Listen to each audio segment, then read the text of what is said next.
सबसे पहले मैं बीजेपी के पास ही जाना चाहूंगा। ये बीजेपी के शीर्ष नेता उत्तर प्रदेश के बड़े परेशान हैं। एक तरफ आरोप आप पे लगता है कि इलेक्शन कमीशन आपके इशारे पे काम करती है, इलेक्शन कमीशन पंगु है, और दूसरी तरफ आप इतने परेशान हैं कि आप कहते हैं ये मिसिंग वोट में 85% हमारा वोटर है, हमारी स्थिति क्या होगी। तो बड़ा सवाल ये उठता है कि क्या परेशान होकर के और स्थितियों का आकलन करके आपको ऐसा लगा कि हर बूथ पर 200 वोट ऐड करने की जरूरत है, और ऐसा फरमान मुख्यमंत्री नहीं बल्कि प्रदेश अध्यक्ष ने भी तमाम एमएलएज, एमपीज, एमएलसीज और डिस्ट्रिक्ट प्रेसिडेंट्स को दिया है। क्या सच्चाई है? पंकज जी, एसआईआर का उद्देश्य ही है कि जो भारत का नागरिक है वो मतदान से वंचित न हो, और जो भारत का नागरिक नहीं है वह वोटर लिस्ट से बाहर किया जाए। और ये देश के हम समझ रहे हैं कि 12 राज्यों में एक साथ काम चल रहा। उत्तर प्रदेश में जो ये बातें सामने आई है कि 2,88,00,000 मतदाता कम, ये सबके लिए चिंता का विषय है, चाहे सरकार हो, चाहे पक्ष हो, चाहे विपक्ष हो। और मैं तो देख रहा हूँ, सुन रहा हूँ कि इतना सीट जो है बीजेपी को प्रभावित करेगी, इतना सपा को करेगी, इनके मतदाता इतने कट गए, उनके मतदाता। सवाल ये नहीं है, सवाल ये है कि एसआईआर के माध्यम से जो भी मतदाता है, वास्तविक मतदाता, वो होने चाहिए, और जो फर्जी है वो निकलने चाहिए। और यही कारण है कि एसआईआर हो रहा। विपक्ष कह रहा है कि ये एसआईआर प्रक्रिया चलने से आज देश का संविधान और लोकतंत्र दोनों खतरे में। पहली बार भारत में एसआईआर नहीं, ये 9वीं बार हो रहा। इसके पहले जो एसआईआर हुआ है वो सब के सब कांग्रेस के जमाने में, ये 1952 से लेकर के 2004 तक हुआ। आज एसआईआर हुआ कांग्रेस के जमाने में, कांग्रेस की सरकार थी, तो लोकतंत्र संविधान खतरे में नहीं था। और आज मोदी जी जब देश के प्रधानमंत्री हैं और 22 साल बाद एसआईआर हो रहा है, तो लोकतंत्र संविधान, मेरा कहने का उद्देश्य ये वो ठीक है, ये प्रलाप है। नहीं, ये आरोप आपका, ये ठीक है, आप विपक्ष पे हमले करिए, पर आप हमें ये बताइए कि 99 सीट ऐसी हैं जहां पे हार जीत का अंतर 10,000 के आसपास था। अब उसमें चिंता आपकी ये हो रही है कि अगर इतने सारे वोटर्स, खासतौर पर शहर में, अब लखनऊ में इतने लाखों लाख वोटर कट जाएंगे तो आपकी स्थिति तो बड़ी, वो कहते हैं ना, वो दुविधा वाली हो जाती है कि ये वोटर किसके हैं। खबर मेरे पास ये भी है कि जो लोग गांव में पंजीकृत हैं उनका वोट वहां है और शहर में है, तो उनको लगता है हम गांव में ही मेरा नाम रहे, वोटर आईडी कार्ड रहे, हम वही वोट देंगे। आपको चिंता ये भी घर कर गई है कि भाई गांव में वो लोग अपना नाम पंजीकृत करा रहे हैं, शहर से हटवा ले रहे हैं, लेकिन जब वोट देने की बारी आएगी तो वो नौकरी शहर में करते हैं, वो गांव नहीं जाएंगे, तो ये नुकसान मेरा ज्यादा होगा। बड़ा सवाल ये है, तो इन चिंताओं को आप एड्रेस कैसे कर रहे हैं? दरअसल एसआईआर आपको लग रहा था फायदा करेगा, चर्चा ये हो रही थी घुसपैठिए बाहर चले जाएंगे, तमाम लोग बाहर चले जाएंगे, लेकिन अब तो आपको लग रहा है कि आपके वोटर ही बाहर हो रहे हैं। नहीं पंकज, ऐसा है कि नियम तो सबके लिए बराबर है। पहले ये जब एसआईआर नहीं हुई थी तो ये था कि एक आदमी 2-2, 3-3 जगह से वोटर था। हम गांव से भी थे, शहर से भी थे, और जहां नौकरी करते थे वहां भी थे। आज जब ये नियम हुआ कि एक व्यक्ति एक ही जगह से वो मतदाता हो सकता है, तो आपको मैं बताऊं कि जो 2,88,00,000 वोटर जो अब तक नहीं बने हैं, उसमें मैं कुछ आपको स्थिति उत्तर प्रदेश की बता रहा। ये जितने वोटर पिछले थे और इस बार एसआईआर में जो मतदाता सूची बनी है, उसमें 86 लाख जो पिछले मतदाता थे उनकी मौतें हो चुकी है। 79,52,000 गैर हाजिर हैं, जिनका कुछ पता नहीं है कि वो फार्म लिए नहीं लिए, भरे नहीं भरे। 1,29,00,000 वोटर ट्रांसफर हुए। अब ये सवाल आता है, 1,29,00,000 मतदाता ट्रांसफर हुए। जो बात पंकज जी आपने इसके पहले कही है कि जो गांव वाला है वो कहता है भैया वोट दूं या ना दूं, अगर मैं 2 जगह से बना तो मेरे खिलाफ एफआईआर भी होगा, हमको जो है पनिशमेंट भी मिलेगा, तो हम गांव वाली प्रधानी में ठीक है, हम शहर वाले में ठीक नहीं है। जो शहर में है और गांव में था वो कटा है।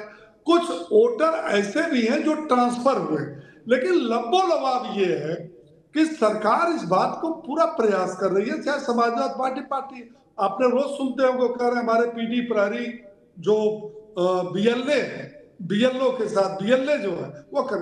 दूसरी बात, जो लोग ये कह रहे हैं कि साहब मेरा नाम तो इसमें नहीं है, उनके लिए पूरा समय है 1 महीने नहीं, का। ठीक है, ये सारी यहां बात तक सही है। जो कि यहां जो तक कि लोग कह पंकज रहे जी, हैं, जो हमारी लोग कह रहे चुनावी हैं, मैं आ रहा प्रक्रिया हूं। में ओपी सिंह साहब, ओपी सिंह साहब बहुत समय है, मैं फिर आऊंगा आपके पास। यदि अभी हम बहुत उससे वंचित हैं, सारे तो हम मेहमान जुड़ इंतजार सकते हैं। कर रहे हैं। अभी समाजवादी पार्टी को भी बोलने दीजिए, राजनीतिक विश्लेषक भी हमारे साथ हैं।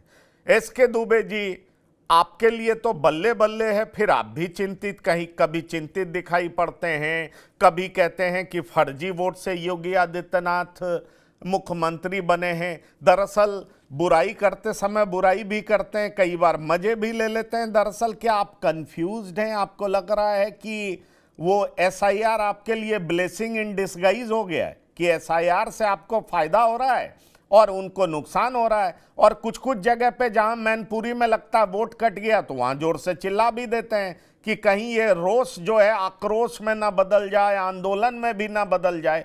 आखिरकार आप कंफ्यूज्ड हैं, खुश हैं, दुखी हैं, किस कैटेगरी में? जरा ये बता दीजिए।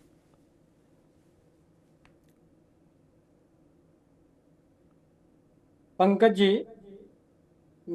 हमें इस चीज की चिंता है कि जो भारतीय इन्होंने सिस्टम बना के रखा है उसमें कहीं ना कहीं कमी थी, जिसका हम शुरुआत से लेकर और आज तक विरोध करते चले आ रहे। और हमने आपके चैनल के माध्यम से या कई टीवी चैनल के माध्यम से इस बात को उठाया और बाद में थोड़ा बहुत इम्प्रूवमेंट भी हुआ, ऐसी बात नहीं है। जैसे बीएलओ के नीचे उनके सहायक देना, ये हुआ, और भी चीजें हुई हैं, लेकिन समय मर्यादा बढ़ाई गई है। हम आपको एक बहुत छोटी सी बात, मैं अपने मोहल्ले की बात अरे तो बताता हूँ। नहीं, पर हमको एक एक चीज, छोटी बात अपनी बताइएगा। पर अभी मीडिया रिपोर्ट्स में बहुत जगह चर्चा में ये है कि भाई ज्यादा नुकसान बीजेपी को हो रहा है, कम नुकसान समाजवादी पार्टी को हो रहा है, तो आपको तो खुश होना चाहिए। अब अभी तक आप हमको मुस्कुराते हुए दिखना चाहिए, आप दुखी क्यों दिखाई पड़ रहे हैं? नहीं, अभी अभी अगर मैं जो एग्जांपल दे रहा हूँ ना, जो बता रहा हूँ, उससे आपको क्लैरिटी मिल जाएगी, उससे मेरे आपको जवाब मिल जाएगा। सुनिए तो सही।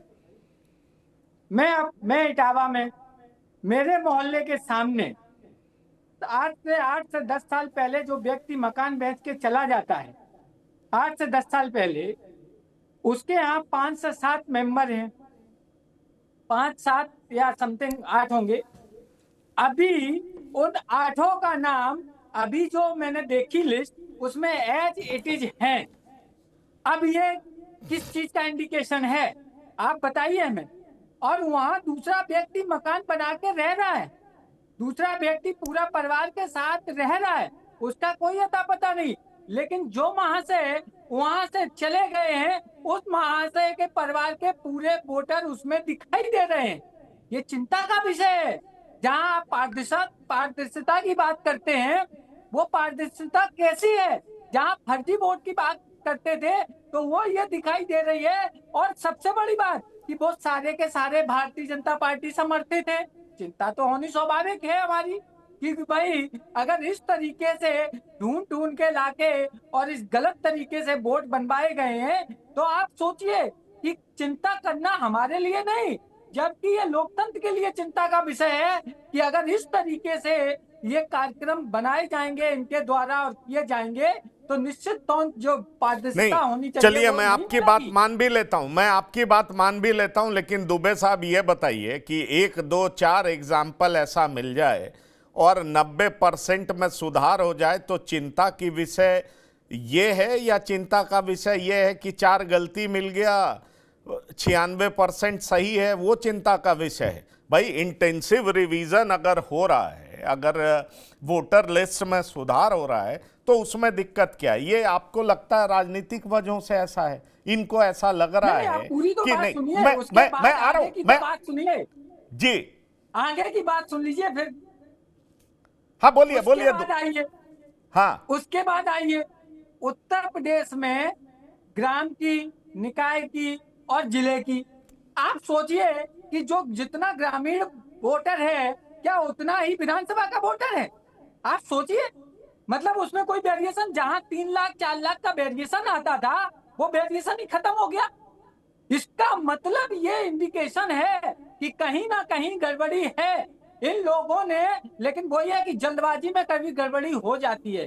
तो ये उसका एक उदाहरण है कि ये लोग जो अपनी मनमानी करना चाहते थे उसमें कहीं ना कहीं इस तरीके की गड़बड़ियां कर बैठे हैं। अब ये आने वाला वक्त बताएगा कि ये कितने सफल होंगे, कितने असफल होंगे, और हमारे विरोध का जो वो है आवाज वो कम नहीं होगी जब तक हमें पारदर्शिता दिखाई नहीं देगी।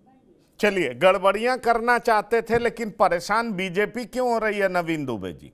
परेशान तो बीजेपी है। बीजेपी को चिंता है कि मिसिंग वोटर्स जो हैं तकरीबन 4 करोड़, वो हमारे वोटर्स हैं और उनमें 85% हमारे वोटर्स हैं। और ये चिंता कोई स्थानीय नेता ने व्यक्त नहीं की है, ये चिंता प्रदेश के मुखिया ने की है, ये चिंता प्रदेश अध्यक्ष ने जाहिर किया है। अब मेरी जानकारी के मुताबिक हर बूथ पर एक टारगेट सेट किया गया है और कहा यह जा रहा है कि अभी जो वर्तमान स्वरूप है, जो ड्राफ्ट में दिखाई पड़ रहा है, और जितने लोग मिसिंग हैं वो ज्यादातर बीजेपी के वोटर हैं।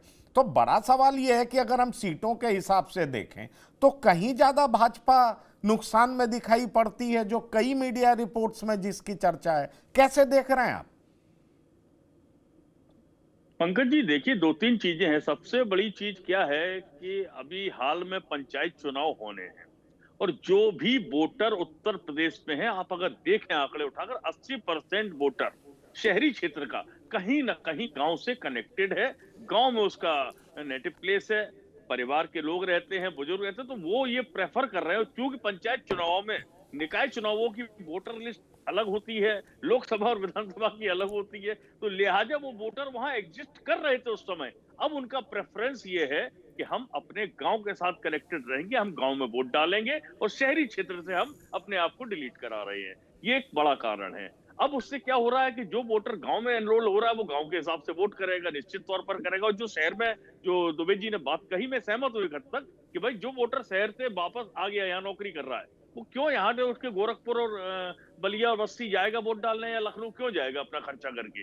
वो कहेगा ठीक है, गांव का चुनाव था, पंचायत के चुनाव तो पर्सनली कनेक्टेड होते हैं, हम जाके वोट डाल के आएंगे। विधानसभा के चुनाव में वो इतना पेन नहीं लेगा, लोकसभा में भी संभवतः नहीं लेगा, जब तक उसका कोई पर्सनल कैंडिडेट ना हो। नंबर 1। नंबर 2, एक और चीज आती है कि योगी जी की जो चिंता हो रही है, देखिए ऐसा है कि उत्तर प्रदेश के अंदर हम थोड़ा सा पीछे ले चलेंगे।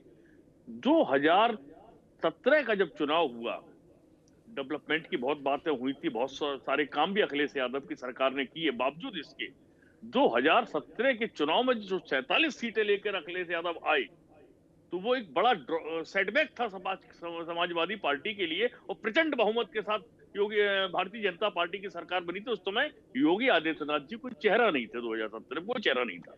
बावजूद इसके भाजपा को एक बड़ा विकल्प उत्तर प्रदेश की जनता ने माना और उनको वोट किया। अब उसके बाद जब 2022 का चुनाव हुआ, तो वही समाजवादी पार्टी 2 गुणों से ज्यादा सीटें लेकर 111 पर पहुंच गई उत्तर प्रदेश के अंदर। अब स्थिति जब ये आ गई है तो चिंता की लकीरें भारतीय जनता पार्टी के माथे पर आना लाजमी इसलिए भी हैं कि जो 2022 का चुनाव था उसमें जब सपा अपने 2 गुने से ज्यादा चली गई है, तो अब तो 90 सीटों के आसपास का मामला बनता है। उसमें कौन सी बहुत बड़ी चीज है, 90-92 सीटें अगर वो इंक्रीज ना कर लें, जब 47 से 111 आ गए हैं, तो ये स्टैटिस्टिक्स सांख्यिकी है। अब दूसरी एक और चीज आती है कि एसआईआर का मुद्दा। एसआईआर जिस तरीके से किया गया, यही एसआईआर अगर चुनाव आयोग ये कहता कि भाई ऐसा है, इसका एक समय हमने 2 महीने दे दिया, 60 दिन फिक्स है, तो 60 दिन के अंदर आदमी अपने पेपर निकालेगा, ढूंढेगा, मिलाएगा, पिताजी का 2003 का लेके आएगा, करके आसानी से कर लेता। इसमें क्या हुआ, आपने टाइम एक्सटेंड 2 बार किया, आपाधापी हुई। आपाधापी के अंदर मैं समझता हूं काफी वोटर ऐसे हैं जो छूट गए हैं, जिन्हें एनरोल हो जाना चाहिए था। अब अगर एक प्रश्न और आता है, घुसपैठिया। अब इतनी बड़ी संख्या में उत्तर प्रदेश में घुसपैठिया तो हो नहीं सकता है। 89,000, 80,000, इतनी बड़ी संख्या अगर होती है 8.9 लाख, तो ये तो मेरी समझ से परे है। हाँ, 10-5 हजार का फिगर अगर कहीं है तो वो भी एक बड़ा फेल्योर है सरकार का कि आप चिन्हित नहीं कर पाए भाई। अगर उत्तर प्रदेश में योगी जी का शासन है, जिनके शासन की मिसाल दी जाती है, कल दिल्ली में भी मिसाल दी जाती है, ठीक है, ठीक है, वो भी राज्यों में ठीक दी है। जाती है। अरे श्रीमती जी, कुछ तो सस्ता लो, बचत करो। नहीं श्रीमान जी, सब बढ़िया लो, रहने दीजिए। इसमें क्या खास बात है? थोड़े में ज्यादा स्वाद, यही तो है इसकी खास बात। वाओ मामा, क्या स्वाद है। अरे मेरे राजा,